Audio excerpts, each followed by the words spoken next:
You probably noticed earlier this month a couple of suspensions handed out in the Ontario Hockey League. Owen Protz of the Brantford Bulldogs got a one-game suspension. Ryan Maguire of the Guelph Storm also a one-game suspension. Protz's suspension came for exceeding the threshold of boarding penalties.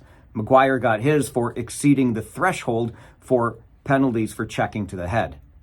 So there are thresholds for these penalties? How many can you take in a season? Well, it turns out you can take 3, and if you take a 4th, you will get a one-game suspension. Take any more, and the suspensions also increase accordingly. But did you know that these thresholds even existed?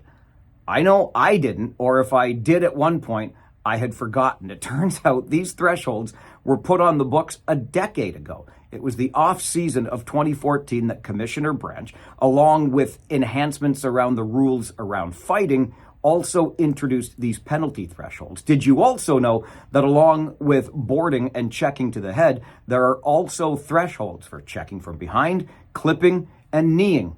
Cool. But it begs the question, if these rules have been in place since 2014, has no player exceeded the threshold in the past 10 years? That sounds a little bit unlikely to me.